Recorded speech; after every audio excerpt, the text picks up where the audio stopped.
मैं राजेश कुमार त्यागी, गाजियाबाद। आज की बात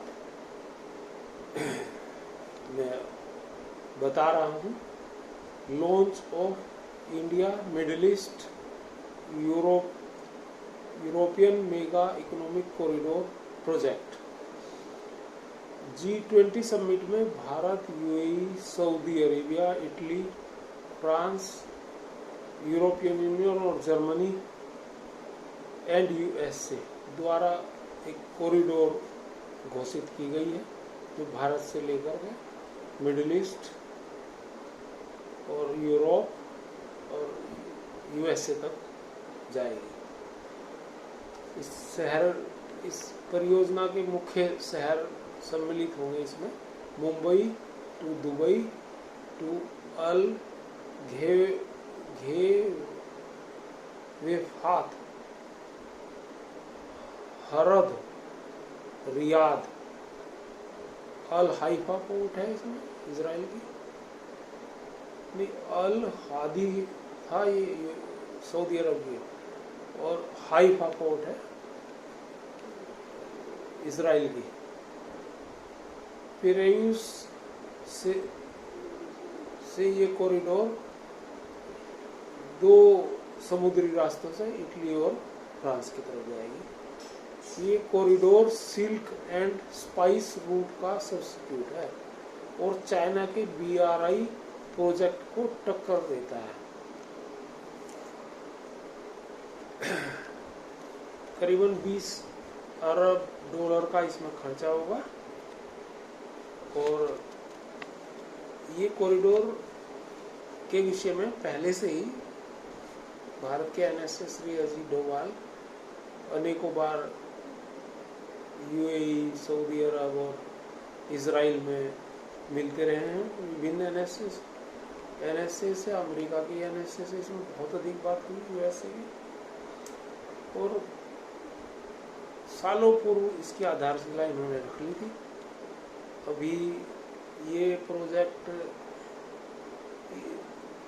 इजराइल से भी इसमें बहुत चर्चा हुई NSA अजीत डोभाल की, और मई में इसका कुछ रूपरेखा तैयार हुई थी और सितंबर में इसकी घोषणा इन्होंने अनौपचारिक रूप से की थी।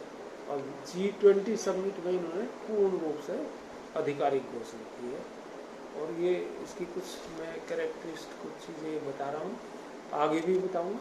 अभी ये थोड़ा सा अंग्रेजी का पोर्शन है, फिर हिंदी में। It's a corridor project aims to boost trade between the participating nations with a particular focus on facilitating the exchange of energy related goods। यह चाइना के ग्लोबल कनेक्टिविटी नेटवर्क को एक सब्सटेंशियल रेस्पॉन्स होगा। यह corridor multifaceted corridor होगा।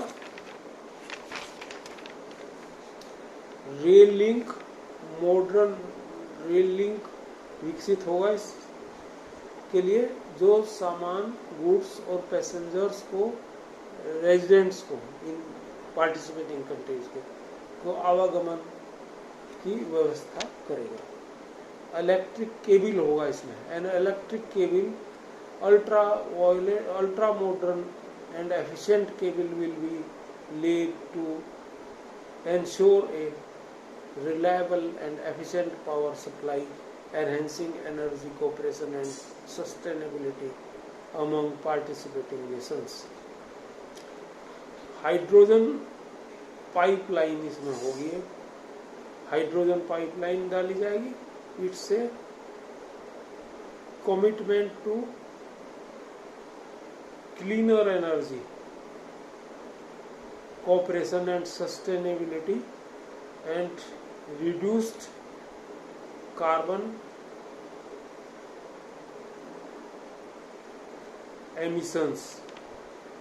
High speed data cable पड़ेगा इसमें to enable seamless digital connectivity,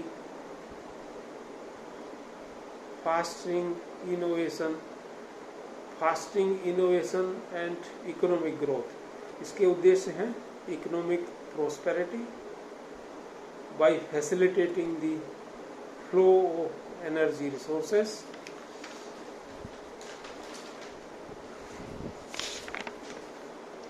and digital communications.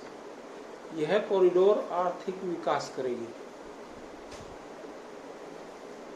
Infrastructure development करेगी, रीजनल डिस्पैरिटीज को एड्रेस करेगी,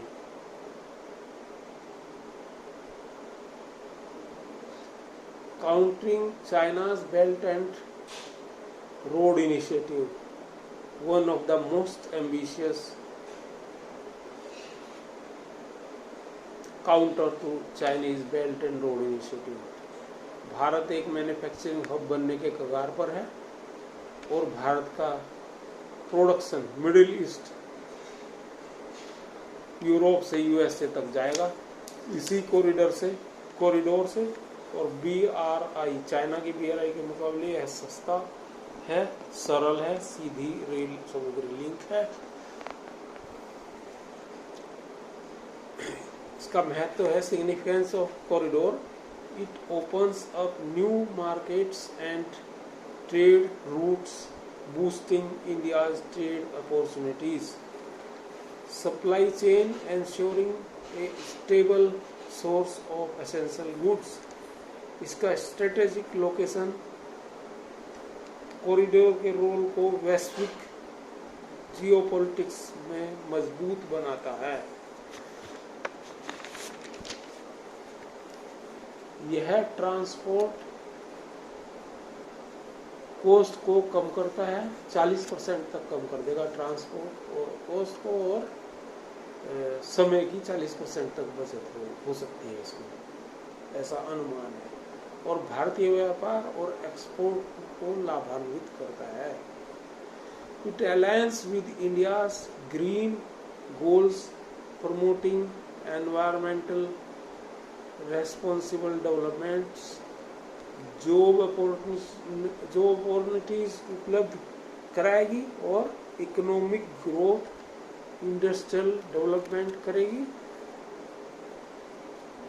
simplifies trade processes, making it easier for Indian business to engage globally.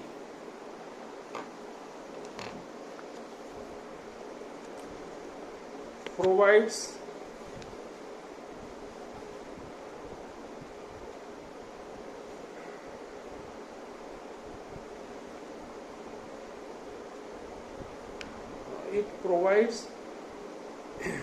improved access to global markets,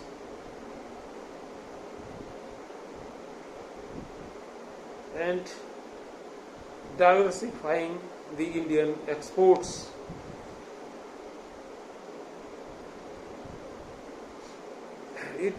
मैं दोबारा पढ़ देता हूँ। It provides improved access to global markets and diversifying Indian exports. किंतु Israel के एक इकोनॉमिक ग्लोब्स अखबार कहता है कि इजिप्ट अर्थात मिस्र को इससे भारी आर्थिक नुकसान झेलना पड़ेगा। उसका कुल व्यापार का 10% सुएज नहर से होता है और माल ढुलाई कम से कम हो जाएगी, उसमें गिरावट दर्ज की जाएगी।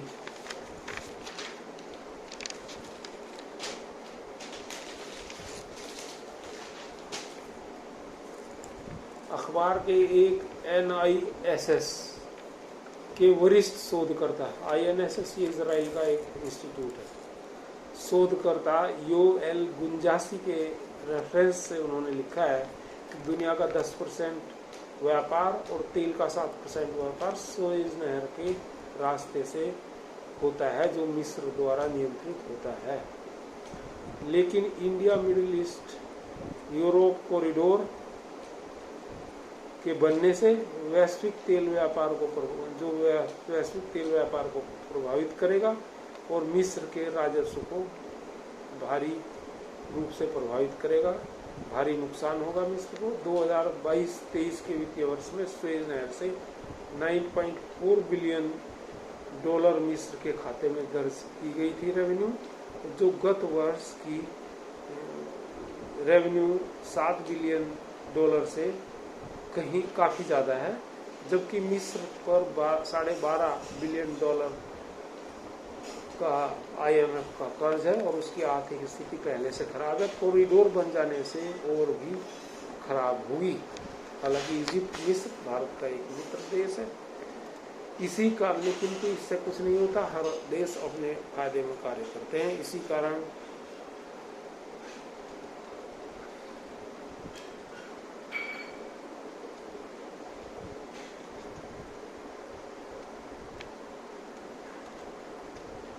इसका एक कारण यह भी है कि जो प्रपोज्ड कॉरिडोर है उसमें समय और खर्च में भारी बचत होगी, और इस कारण से ये मिस्र के लिए, इजिप्ट के लिए एक बड़ा झटका होगा, क्योंकि फिर लोग इसी कॉरिडोर से व्यापार करेंगे। और इजराइल के विशेषज्ञ के अनुसार अंतर्राष्ट्रीय उत्तर दक्षिण ट्रांसपोर्ट कॉरिडोर को भी इसका भारी नुकसान होगा, क्योंकि 7200 किलोमीटर लंबे कॉरिडोर में भारत भी शामिल है। भारत के लिए 2 समानांतर प्रोजेक्ट में शामिल रहना आसान नहीं होगा, और रूस और ईरान के साथ मिलकर भारत इस कॉरिडोर में एक साझीदार है अभी तक। नॉर्दर्न कॉरिडोर जिसे कहते हैं, जो 7200 किलोमीटर लंबा है। दोनों प्रोजेक्ट में भारत के लिए शामिल रहना आसान नहीं होगा। विशेषज्ञ, इजराइल के विशेषज्ञ का यह भी कहना है कि इजराइल की राजनीतिक स्थिति प्रोजेक्ट को प्रभावित कर सकती है, क्योंकि यहाँ एक दल की सरकार नहीं है, गठजोड़ की सरकार है, और ऐसी परियोजना के लिए इजराइल को भारी निवेश चाहिए होगा, जो प्रधानमंत्री नेतन्याहू को गठबंधन के साथियों के पास जाना पड़ेगा, उनकी पार्टियों के पास जाना पड़ेगा, विपक्षी पार्टियों के पास जाना पड़ेगा, और विपक्षियों की सहमति इतनी आसान नहीं होगी। और इस प्रोजेक्ट की अनुमानित लागत 20 अरब डॉलर हो सकती है, और इस प्रोजेक्ट के अंतर्गत बंदरगाह और रेल लिंक नेटवर्क तैयार किए जाएंगे, आधुनिक प्रकार के तैयार किए जाएंगे, जो पहले से उनमें सुधारा जाएगा, मॉडिफाई करा जाएगा, नए जो होंगे वो बनाए जाएंगे, बहुत ही आधुनिक होंगे ये। और यह कॉरिडोर एक वैश्विक डेवलपमेंट और कनेक्टिविटी का बड़ा उदाहरण होगा। वन ग्लोबल वर्ल्ड बनाने की ओर कदम है। इसके उपरांत भारत विश्व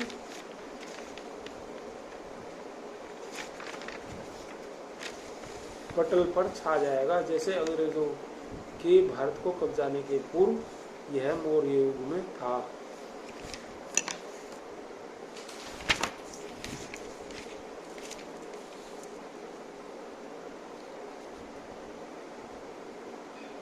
ये मैंने आपको बता ही दिया कि इसमें हाइड्रोजन पाइपलाइन पड़ेगी, डाटा केबल पड़ेगा, इलेक्ट्रॉनिक केबल पड़ेगा, हाई स्पीड डाटा केबल पड़ेगा, और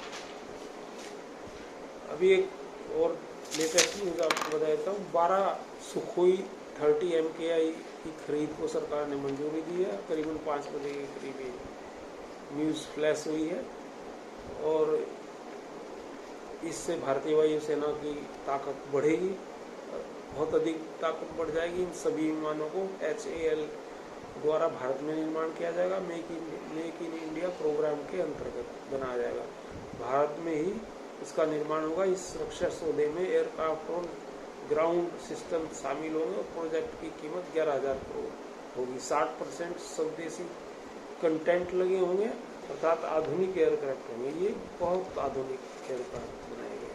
धन्यवाद। ये आपको मैं थोड़े सा समाचार दिए हैं, और नमन सभी सुनने वालों को।